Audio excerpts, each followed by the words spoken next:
Hey, good morning, everybody. No intro today. I totally forgot to add that. Before we kick off Harness Your Hump Day, I want to give a special shout out to our accountant, bookkeeper, Jody. She is creative. She's amazing.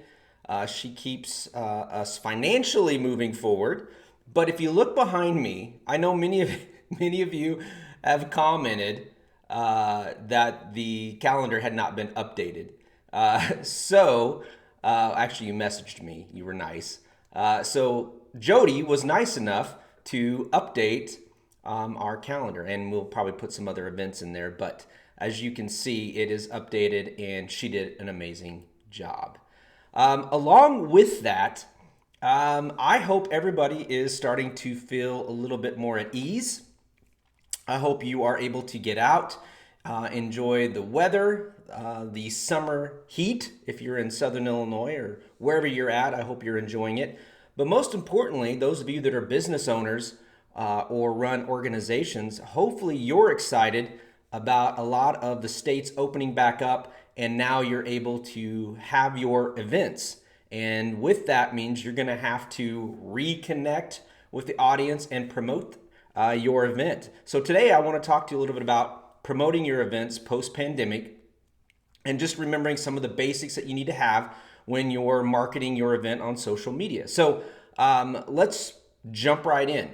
So one of the things that a lot of people have events for are to create revenue or to build their brand, right? So to let people know who they are, what they are, whether it is like a farmer's market or a craft fair or a concert or a running event if you're involved in RWB, or if you're involved in Freedom 68, raising funds and raising money for veteran organizations to get veterans out and to support them. So whatever the event is, it's to create revenue, or it's really to help increase your brand and awareness of who you are. Those two things go hand in hand. And as long as you remember to not focus on one or the other, I think you're going to be fine. The biggest thing that I've found is just putting the event out there and making sure that you start to make it aware. And there's a lot of places that you can go, and there's a lot of marketing. It doesn't just have to be social media. There's TV, radio, newspaper. There's other avenues. You have to decide for your business or organization where your audience is, and I would say that pretty much you have to be on social media. You have to create an event page. But that being said, I don't know your event, and I definitely don't want to tell you to spend the time or the money if it's not relevant for it. So if you have questions about your event for your business or organization, reach out. We'd love to help you out and just answer the questions, or if you want us to market it. So 3 things. Are you ready? 3 things to remember. 1, don't forget to create the event in Facebook. And now, I don't know if many of you have noticed, but if it is business related, and I say business related because if you're on LinkedIn, that would be a great avenue to promote your event as well. They started doing that, I think, about a couple of months ago, and you will now have the option to promote your event on there and invite people out in there. So, when you create that event, it's sometimes hard to have a creative title or catchy title. Do the best that you can. If you are part of an organization, you got a group, throw some ideas out there. When I was part of Southern Illinois Wellness, Michelle, the executive director there, and we would bounce ideas off of each other. And even Kevin, our president, was a real good resource to try to come up with ideas. Once you have an idea that's kind of catchy, work with someone that is good with graphics. I am not a graphics person. I have a team, and I know other people that can help out. We had some great, fantastic people at Southern Illinois Wellness that was able to help out. Many of the other organizations, even some of the veterans, the VFW, when I worked with Williams Martinez on a kind of a beer festival for the VFW over in Marion, he took care of that. So no matter what it is, you have resources, so use them. Then also use those people and your network to invite people, right? Invite people to that event. And there's a couple of ways that you can do that to make it quicker. Once you create an event in Facebook, it stays in there. If you go back in, especially the desktop version, if you go back in, you can copy and re-invite some of those people to some of the same or similar events.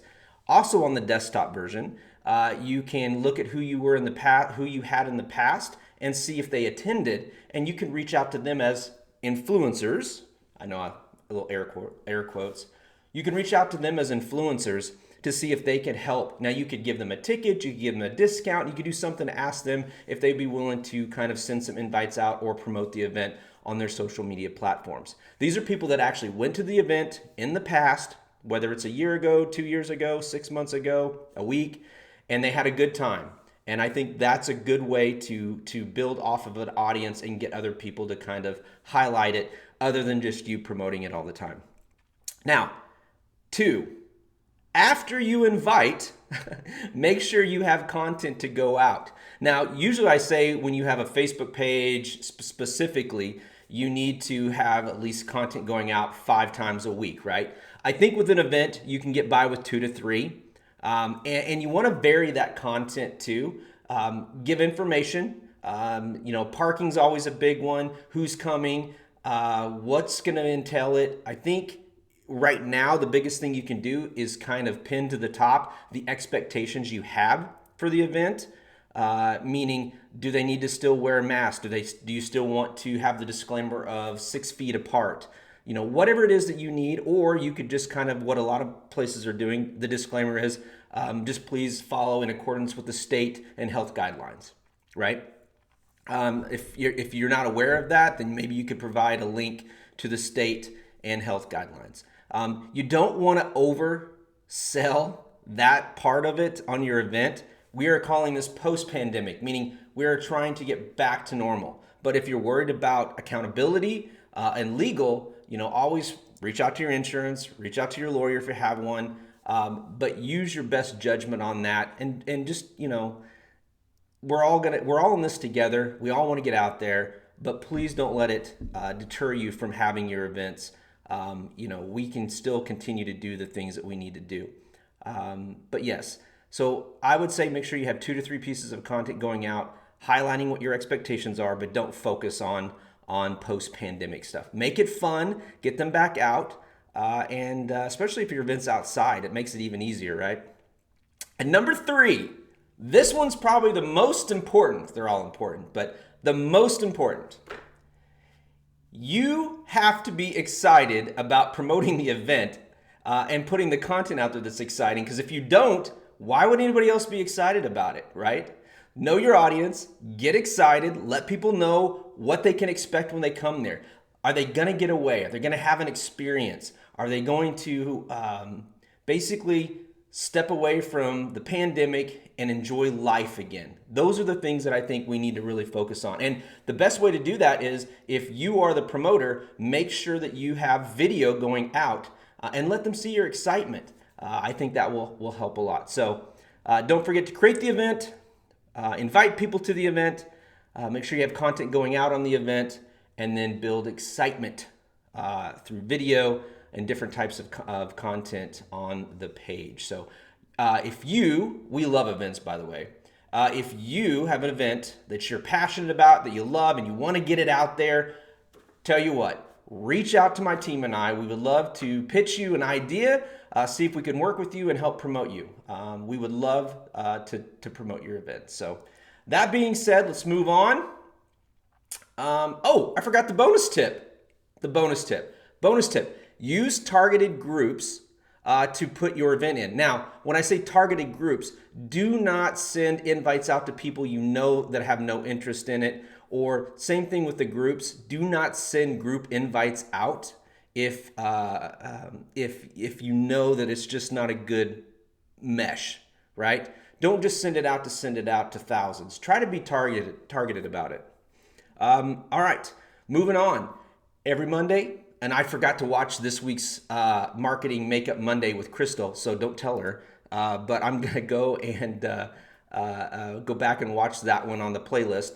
But every Monday, Crystal gives the Marketing Makeup Monday, where she introduces branding with marketing and makeup. And it's great. She's been doing this, man. She's had quite a few episodes, so she's done a great job of that. And ladies, if you're looking for ways to brand yourself, I think she's the one to go talk to. Also, we have our continued partnership with Withers Broadcasting and Dana Communications. Very excited about that. We have the Stars and Stripes SI Facebook group page. It continues to grow. We would love for you to be a part of it. It is for Southern Illinois businesses, organizations, events that promote, support veterans. It's all veteran based, it's all positive, and we try to do a good job of monitoring that. As long as the content going out on the page is connected to a veteran or some sort of veteran initiative, we are supportive of it, okay? So please think of that when you have something that's supporting veterans. Moving on to events, the rest of this month of, almost said July, of June, we have the Sunset Concerts at Carterville Community Center. It's behind the Carterville Community Center building, and it is 6 to 8. I don't know who's playing this week or the food trucks, but there's music and there's food, and you can't ask for more than that. Community comes together. It's always been a great experience. I've gone to, I think, about 3 or 4 of them, and it's a lot of fun. Outdoors, it's been great. Last on here for events that I keep talking about is the FOB Rush GI Party. Brian Gibson over at Project Die Hard was donated a building in Carbondale, south of town, and he is converting that building into a place for families and individual veterans that are suffering from PTSD and thoughts of suicide, to help give them a place to go. So there's going to be an event, which we'll talk a little bit more next time, but he's looking for volunteers July 26th to the 29th just to come in and help clean up, help get some of the land off there. He's a great contact for that. So if you want to know specifically what he wants, reach out to him and he will be happy to answer any questions for you. As always, please, please, please go out in the world, make it a better place, be the reason someone smiles. And if your business or organization, hashtag turn the light bulb on, I totally blew that one. If your business or organization needs some digital and social media marketing, let Harness Digital Marketing, hashtag turn the light bulb on. Everybody have a wonderful day, and peace be with you.